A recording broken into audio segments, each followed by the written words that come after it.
Montgomery County, Maryland is without a doubt a very diverse community, and the burden rests on the council executive and its members to create a better, inclusive and harmonious community. That is why a large number of people from the community, over 300, from diverse backgrounds answered the call to meet at the Civic Center in Silver Spring to discuss racial equity and social justice.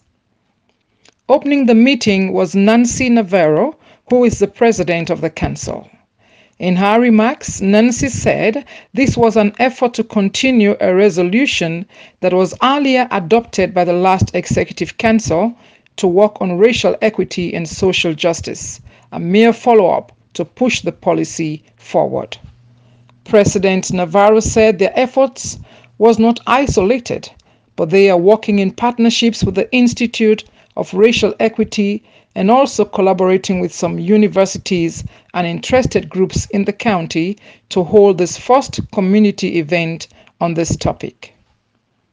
And so I made a decision then, now as president, to put together a timeline of how we can do this work, because this needs to be deliberative work. This needs to be patient work. So we don't want to rush into drafting a piece of legislation without first going through a very deliberative process. So that's why we're here.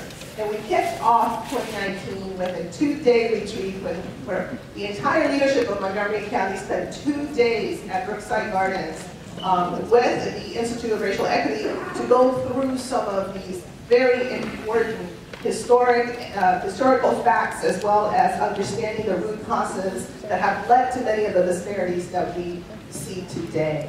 And that was just to set the context for what we're going to start doing starting this evening. Next, of course, is going to be this kind of effort, which is to engage our community in having these conversations. And then with a toolkit that we will share with you later, you can go into your own neighborhoods. You can go into your synagogues or your temples and mosques and churches. And you can go into just your neighborhood, have a block party, whatever you want to do. But you can have these conversations and then gather that feedback and send it to us.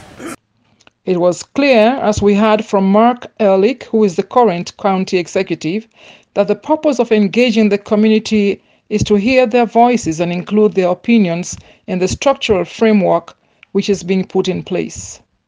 He described the meeting as not just one of diversity, but of community. I noted that today's my 100th day in office, and this is one of the things we promised we were going to do in the campaign, and it's really nice to be actually kicking it off. It's the second good thing that happened this week because we also announced the child care initiative. So we're doing things that we think will bend the curve and make a difference, and that's why we do the work we do. I also want to acknowledge that Craig Rice was with me in Annapolis today, and you were testifying on the Kerwin Commission, and asking the state to fully fund education. The time is now to get this done, and you've got to make the commitment that every kid in every part of the state gets the education they need, and education is not determined by socioeconomic, race, or incomes. And that's what the Kerwin Commission is about, and it was really nice to be testifying there. County Executive Marc also assured the community of his goal to make Montgomery County a more accessible place while closing the gaps that exist. The representative of the Office of Legislative Oversight, OLO, set the context for discussions and explained the meaning of racial equity, which she summed up as putting down the fence between communities. She established that their mission was to transform policies and identify change, and also develop strategies that will create equal outcomes for members of the county. During the 20-minute group discussion, members of the public highlighted in particular the need for more affordable housing, an adaptable policing, a transparent and accountable police system, making reports available to the public, putting the checks and balances on ICE, which has become an intimidation to the colored, addressing racial bias and empowering men of color to believe in themselves. While this topic is a very important one, members of the public agree that it is going to take an integrated long-term policy to bring a solution. In conclusion, It was a general view across the board that everyone in the room is looking for a more inclusive county that takes ownership and stands against hate and violence. So before the meeting, I was able to speak with some people from diverse ethnic background, and this is what they had to say. Hello and welcome. My name is Sia. I work for AfriqueToday, and I'm glad that you're able to show up at this meeting. It's so very important. I just have one question for you. What do you think should be our contribution so that social, racial equity and social justice is assured? What do you think should be our own contribution? I don't know what the most important things to do are, but I really want our county to be a fair place and for all of us to understand each other, so that's why I came. Be very pleasant to each other, respect everyone, show basically sympathy and understanding of everyone's culture, intelligence and choices. Yeah. Very good.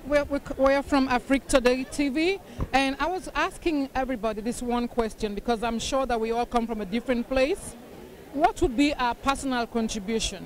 Not just from the government side, but as individuals in the community. What do you think would be our contribution to ensure that social justice and racial equity is assured? I think we need to be able to be vocal about what is actually we're not seeing as far as racial inequality, and especially I'm a Latina and I'm a woman. And I think it's important that we can actually advocate for equality of pay, making sure that people that actually have the qualifications are being looked up and not being overpassed. So I think we need to be engaged with our elected officials and making sure that we actually express, our opinion about what is not happening. And if it's what's happening, then we can actually applaud and then, that support those that they're actually advocating for for racial equality. So I think that's probably what would be my personal take.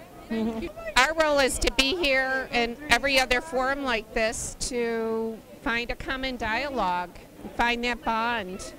Look at this table. That's right. Yeah, yeah. It's so beautiful, colorful and beautiful. Thank you very much. Thank you, guys. Well, first of all, we have to know that we exist, and so we just, rather than just talking, we have to start, acting and see ourselves in the bigger picture as part of this community. As you know, Montgomery County is fastly growing immigrant populated community. We are now the majority minority in this county. So that is the reality on the ground. But psychologically, we're not yet there. So I guess we have to believe in the narration and act on it. We'll be doing. Yeah, I think being here today is a good first step. But showing up for one meeting and one evening in March doesn't bring racial equality in Montgomery County. Rather, it's steps every day to ensure what are we doing to bring folks together. Whether that's questioning our own bias, questioning our own assumptions, and really trying to treat everyone like they're our brothers and sisters. And it's something hard to do, but I think those little steps will help bring the community together. From the heart of Montgomery County, this is me, Sia Matilda Banger, reporting for AfriqueToday. Thank you.